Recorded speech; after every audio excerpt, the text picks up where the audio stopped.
welcome everybody to Ignite Humanity Live. I am so happy to have you here. I am your host, JB Owen, and CEO and founder of Ignite Publishing, Ignite Humanity, and all about igniting you. And we are having a show each and every day, Monday through Friday, to talk about ways that we can ignite humanity. And why are we doing that? Well, because we want to inspire you and encourage you and show you how you can ignite humanity in ways that you may not have known about before.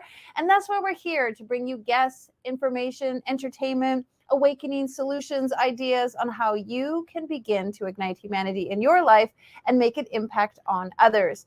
Now, one of the missions that I have about igniting humanity is sharing with people the power of storytelling. How, when you share your authentic story, you make a difference in the hearts of others. And it doesn't matter the color of your skin. It doesn't matter how much money you make. It doesn't matter what language you speak. It doesn't matter where you live. It doesn't matter your gender, your job, or anything else. Our stories are what bring us together. And our stories about human perseverance, dedication, determination, those are the things that inspire us. Those are the things that make us feel unified. And those are the things that not accentuate our differences, but really bring us together and show us how we are all similar.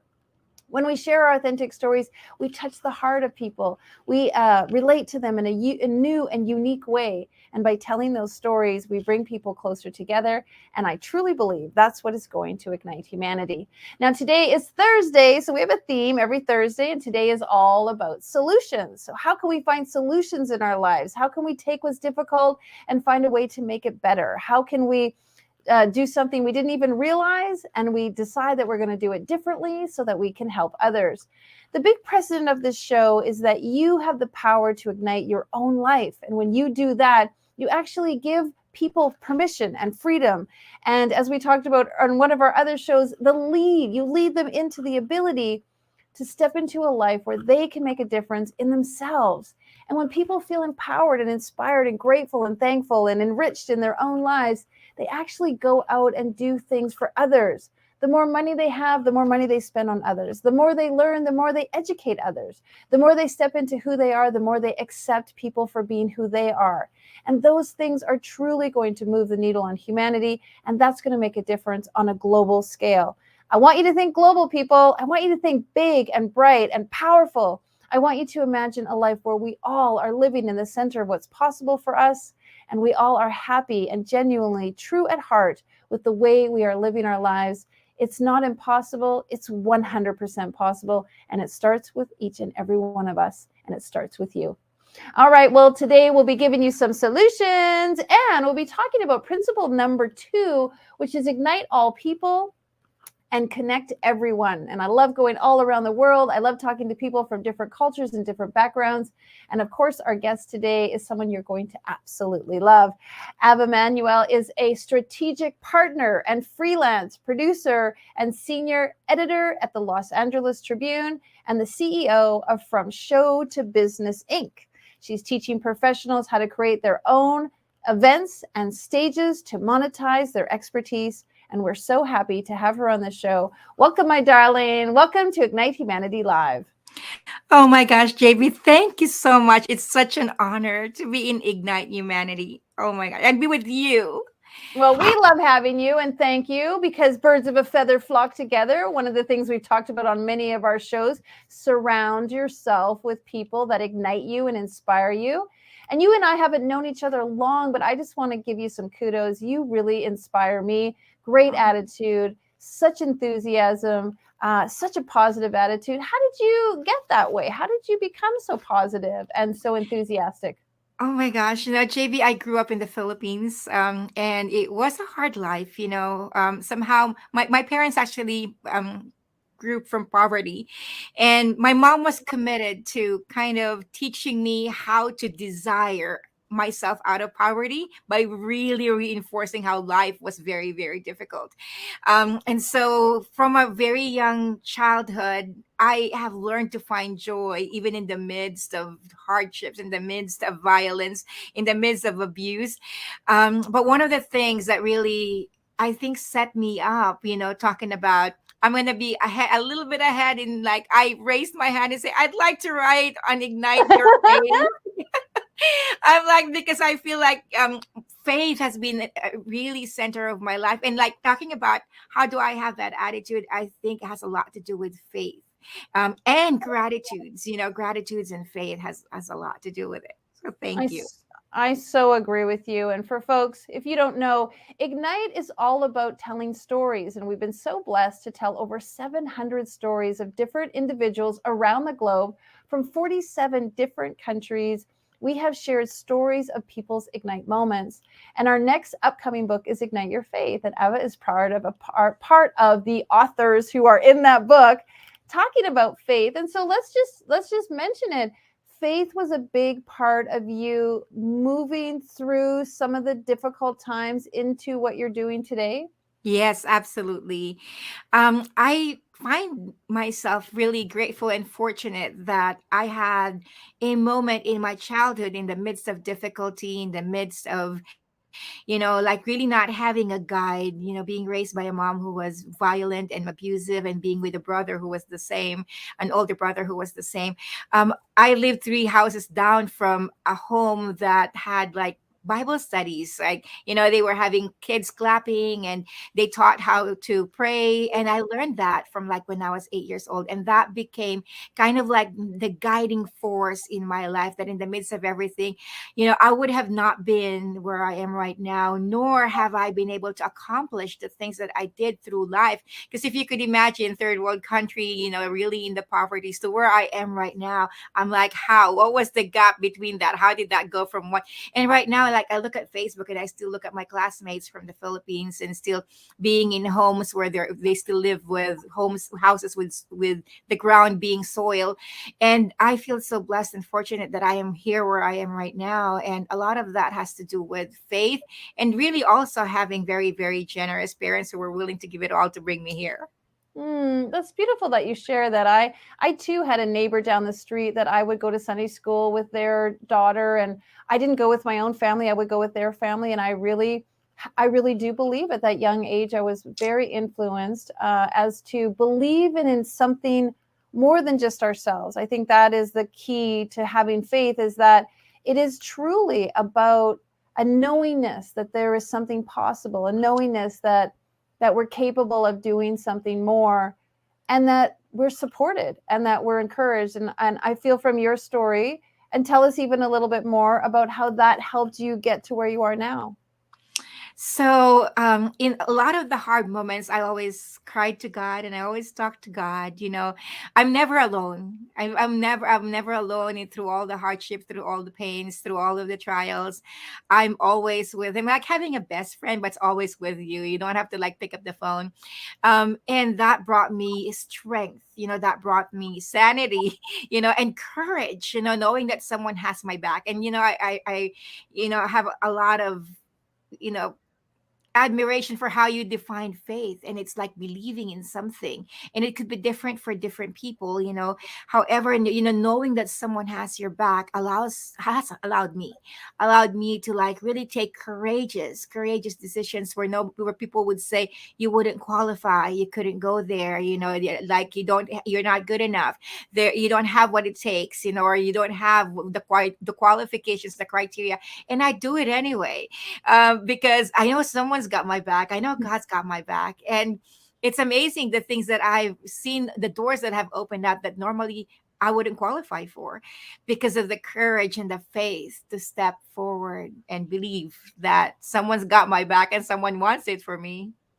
It does take a lot of courage for each of us to just persevere. I know that you have persevered a lot in your life. Can you share a little bit of what it was like when you came here, when you came to America and you started sort of rebuilding your life? Okay. That was a very emotional part of my life, because when I came to America, I already had 5 kids. I got myself pregnant at the age of 16, had my first baby at 17, and had 2 kids, had a kid every 2 years from there. So by the time I came to America, I graduated physical therapy, and I came here to adventure to look for physical therapy jobs. I had to leave my 5 kids in the Philippines. And, I cried every day. I cried every night to sleep. It was funny because one of the times it was Christmas time, and I would go to church and they're singing all Christmas songs, and I got Christmas songs, and I'd be sobbing my eyes out, and people in church would like, "Are you okay?" I'm like, "I'm really okay."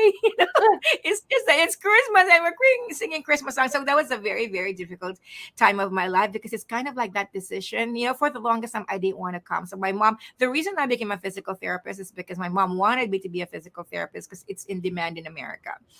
And, in our culture, you do what your mother tells you to do. Like there's not another option, or you'd get killed.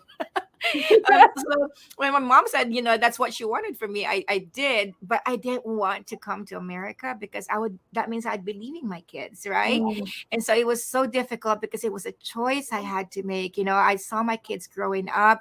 They were in public schools. There was a time, I was already a physical therapist in the Philippines, but there weren't opportunities for physical therapists at that time because our health insurance system isn't established. So, I served in the communities and walked in like, beaten up paths just to ask, if they know of anybody who has difficulty of moving or who couldn't walk. And I would treat patients in their homes, in communities in the third world country, in the poorest places in the Philippines, but it's by donation only. So if they can mm, give anything, then I'd have something. If they can't, it's okay, and I teach their families how to help there would be like children sitting on buckets because that's all they can have, and they'd put pillows around so that the baby wouldn't kind of like fall over.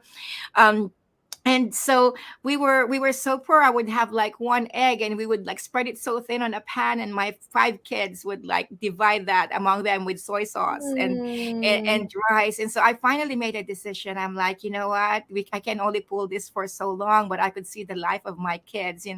They're in public schools. That was the first two oldest one. The third one, the only girl, was about to go to school, and I'm like, I gotta do something different. And so it was a painful sacrifice of knowing that I'd leave my kids for the moment, and that they'd grow up without me for a season at a time, but I was doing it so that their life could be better. And so now they're all here in America, and it's a joy to know that they have such choices, like they travel, they do things, and it wasn't something that would even be remotely possible if I didn't make that sacrificial choice at that moment. Such a beautiful story because it goes to show that one person obviously can ignite humanity because you've ignited the lives of your five kids. And you know that those five children are going to go out and do incredible things in their lives and ignite other Yeah. people's lives because they had a mom like you. And so, bravo, absolutely courageous.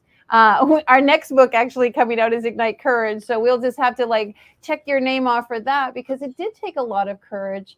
Today's show is all about solutions. Can you give some advice, ideas, suggestions on how people can be more courageous? Because I think a lot of people just hearing your story might feel like I couldn't do that. She had more courage than I would have. Maybe there's some suggestions you could give to people or solutions on ways when they feel like they don't have the courage. I would say, to me, the biggest force that pulls me forward past fear, past feeling inadequate, because when you're an immigrant from a different country, in a new place where a lot of the language at that time I couldn't quite relate to. Like there's a different, I knew English as proper English, but there are a lot of like phrases that they say that I couldn't relate to. But going past feeling inadequate, going past feeling like I don't belong or that I'm just trying hard, really is the vision of the future. Like having a vision, a clear vision of what is it that I'm creating, what is it that I want, what is it that I'm doing, of the moment, and knowing that I'm just in transition to that pulls me towards that. So instead of looking at the past or being where I am in the present, even if the present is not so encouraging, I'm like, the future pulls me forward because I envision a very, very clear and promising future that's possible. And so that's number one. It's just like having a clear vision and being so grounded with vision. But second, the one of the most powerful things that really started to like propel me forward is when I started to celebrate myself. um growing up in an Asian background where somehow it goes with the culture that kids are just being told they're not good enough. And the first things that we find in our kids are criticisms, or how they didn't spell right, or, what they didn't do right, or how it's not enough.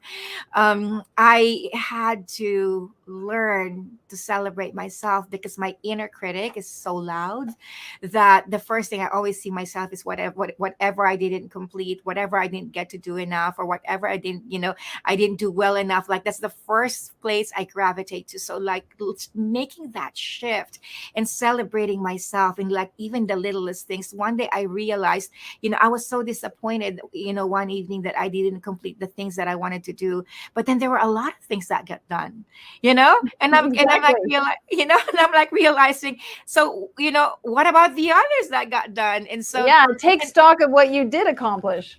and the way I was able to shift, I was so discouraged. I started to cook. Cooking for me is like my creative. And I just get the flow and the joy when I start cooking. So I started cooking. And then that's when I kind of realized, like, why are you so bummed? Like, you did, like, amazing things today. You started a 21-day fast, you bought everything that you did, but all of that got forgotten. And all of that just became like nothing, because then I looked at the things that I couldn't do. So from then on, I made a point to celebrate. At the end of the day, celebrate myself. And you know what that powerfully did is that it improved and it strengthened my confidence in myself. I started believing in myself more. I started believing I can do some things. I started believing I could complete things, and it came from a place of celebrating myself. So good. Ding, ding, ding. I love that. And, a lot of people say to me also, like, how do you get so much done? Or how do you not have that negative voice? And I'm just like everyone else, and probably like you, I have the negative voice, but I just turn it down. I just turn the volume down and sort of turn up the volume on celebrating myself. And that really does actually help. It's a practice, wouldn't you agree? It's something you need to like be conscious of. It's something you need to put effort into. Absolutely, absolutely. Literally, I would have actions that would create celebrations in my life, because sometimes my inner being does not want to. Somehow we have an idea that it's supposed to be a good thing to be criticizing ourselves, or we're punishing ourselves, or we're talking down at ourselves. But I would, like, jump up and down, I would, like, pull things up from heaven and say yes, and so I just kind of built this little energetic bursts that shifts my energy from a place of criticizing myself and judging myself and how I'm not good enough. My mom's voice plays so loud, that I had to, like, make a physical movement, so that with that physical movement, emotions follow and mindset shifts. That is so true. I mean, what you think, you create. What you believe, you achieve. And celebrating ourselves. I mean, we just don't do that enough. We're always sort of paying attention to what we didn't do, or what we didn't focus on, or what we didn't complete. And actually taking the time to really celebrate ourselves is really, really beautiful. All right, got any more hiding in there? Any more other great solutions?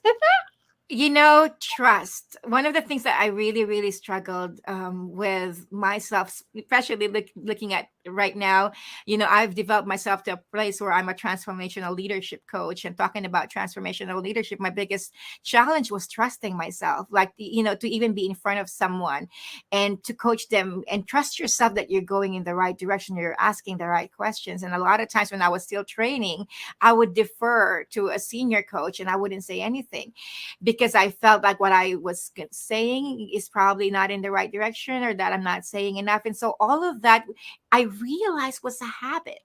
The habit of not trusting yourself, the habit of questioning what you're about to say, the habit of editing what you're about to say, the habit of, how questioning and judging how you show up. And I started changing that habit. I started, like, when I have an idea, I'll trust it and I'll do it. And of course there's always adjustments, but that forming the habit to trust yourself, and to, like, even be aware when you're not, like, realizing, like, okay, I'm second guessing myself, like, why would I do that? Like, let's go ahead and trust, let's go, and really being in that motion of, it's always it's never a destination, right? Like it's always a journey, and we never get things right the first time, but then we learn and we do it a second time and we do it a third time. Talk about creating shows and events. When I first created my first two events, it was a flop, right? And some people would have probably say it's not for me because it's a flop, but that's where everybody starts, right? Everybody starts, being awkward in your walk like babies. I actually have six kids. One was born here in America. But, to watch them, being awkward in their walk and dropping and falling and then getting up again, that's how we do life. And to know that it's nothing's wrong, it's part of growing up, it's part of the process. I always tell people you have to take each and every step to get to the next step. You can't skip any rungs in the ladder, because if not, then you'll fall down. And so you have a really good point. By going through each thing, by learning it, by struggling, by it not being perfect, you actually learn Absolutely. how to make it better. If everything was just perfect right out of the gate, we probably wouldn't have the ambition and the courage and the faith that we do now as individuals, because it just is so easy. And so Yeah. I'm with you. I'm a huge proponent of you just go at it, try it, like give it an effort, and then tweak it, make it better, make it more interesting, figure out how you can make each little step better and better. Well, I want to congratulate you. 6 kids, that's phenomenal. You are doing an amazing work at being a fantastic parent, and also teaching other people how they can grow their business, grow their brand, grow their personal self-worth. Tell us a little bit about From Show to Business. What is that exactly? Well, from show to business, actually, I started with creating events. Being a physical therapist, frustrated with seeing patients in the hospital, only to know actually and to tell them what they could have done differently a month or two ago, so they're not in the position they're in. But whenever I see them, I'm kind of like in the end, that the late end. So I looked for ways to change healthcare and also be in front of patients before they're worse, before they're in the hospital, by creating different shows and and different events. And from there, I got a mentor and I started doing summits and masterminds and challenges and all of that. And as with anything we do with passion, because I just really became passionate with it, I found my joy. I came alive doing these events. Opportunities just opened up, opportunities with the Los Angeles Tribune, with Adora Evans, partnering with big names like Dennis Waitley, and your mentor too, JBO and Les Brown. It's amazing that when you do things in passion, doors open for you. And so now I'm in this place of, instead of just creating events, I still am creating events and organizing events. Now I am teaching people how they can do that. So really, the whole concept from show to business, because a lot of people in the show business does not really treat it as a business, and a lot of people in business don't treat it as a show. So like Mm, marrying them together, knowing that the moment we come on camera like we do, we're always marketing, right? We're always marketing before we even offer anything. We're always mm, marketing to people, and that's mhm. kind of like the essence of from show to business. And you and I can both agree, and I mean, we could talk about this forever, but of course, we're coming near the end. Just before we close, can you talk about the importance of authenticity? Because from show to business, and people are doing things, and we're all in events and summits and all of that, and even on TV, one of the most important things is authenticity. Absolutely. One actually, it's the very, very base, the foundation. Whenever I teach from show to business, is coming first in understanding your story, understanding your story and telling your story, because you don't actually have to sell, when you can tell and articulate your story well. And so authenticity from a place of rawness. There was one advice that I encountered that made so much sense. He said, if you don't know your niche, talk to the person that you were 5, 10 years ago. Mm, And like, describe yourself 5, 10 years ago. I was broken, I felt alone. I failed in a lot of things, I was judging myself. Talk to that person, because you know her so well, I know her so well. And that's from a place of authenticity, like that whole being transparent, like, I'm not a superwoman and I know more than what you do, or but knowing that we're just in different parts of the journey, and we're not better than each other, but we're in this together, from that mm. place of just authenticity. Great advice. I love that you said you don't have to sell, you can just tell and you can Yeah. just show. I mean, of course, and authenticity is key. Well, I thank you so much for being here. We're going to show our guests where to find you if they'd like to know more about what you're up to and how they can check you out and all the fun things that you were doing. Of course, she's going to be in our Ignite Faith book coming out in June. And I'm doing some fun things with the LA Tribune. And so I just want to say thank you so much for collaborations and connection. Number 2 principle of Ignite Humanity is unite all people and connect everyone. And I feel deeply connected to you. Thank you so much, my darling. And thanks for being on the show. Such an honor. Thanks. As you can see, folks, your story is important and it matters. And by hearing someone else's story, you actually feel more connected and closer to them. And being authentic is so important. And as Eva said, it's so important that you come to a place where you want to talk about you, where you celebrate you, where you share you, where you are inspired by what you're doing, and you're really supporting others in doing the same. Well, we want to hear about you, and we want you to share about your authentic truth and tell us a little bit about what you're up to, and maybe even be on our show. Go to ignitehumanity.life/share and tell us what you're up to and how your story has helped you ignite humanity. You have a story. Your story is important and valuable and inspirational to others. And when you share that story, you give them permission to do the same. And in doing that, people feel that they're capable of igniting other lives. And folks, I hope you can see that that will become a ripple effect that will ignite humanity. If you want to know what we're up to, just go to our website, ignitehumanity.live. We'll tell you all about what we're doing to ignite the planet. We're building schools. We're doing a documentary. We're creating the largest compilation book ever made called Ignite Humanity. And if you'd like to be a part of what we're doing, check it out and go to our website. If not, what I would say to you is today or tomorrow or the next day when you wake up, decide that you are going to make that decision to be someone who empowers others, and you are going to ignite humanity. We heard from our guest how she made the decision, broke the habit, made the conviction, and raised her consciousness to ignite others. And we want to ask that you do the same. Why? Because when you ignite your life, you ignite others' lives. And when you ignite their lives, they ignite someone else's lives. And when you ignite that many people's lives, it is only inevitable that you will ignite humanity.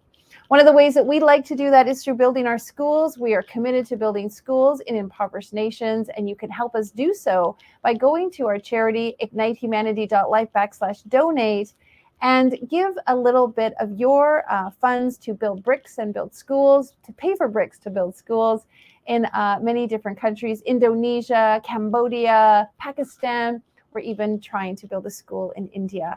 We'd love your support. So go to ignitehumanity.life/donate, and every single dollar you donate is a brick to one of our schools. Well, we hope we've been helpful and fun. We've given you some solutions and inspired you. The whole point of this show is that you walk away feeling like, you know what? I can do this. I can make a difference in somebody else's life. It's going to start with me, but I absolutely can do something to help ignite humanity. Ooh, I was rhyming there. All right. Well, many blessings to you. Have a great day, and we will see you again next time. Now, more than ever, we need to come together to connect with one another.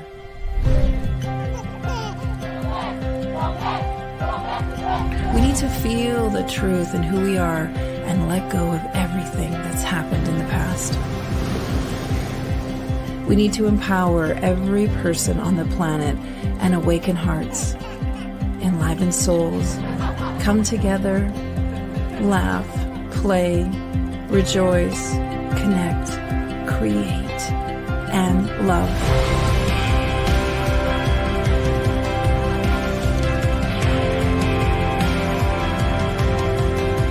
It's time to ignite humanity. We want you to be a part of something that will impact the future for everyone. We want you to tell your story, share your Ignite moment, show people who you truly are. Be a part of igniting humanity and making a difference in the world and all of our futures.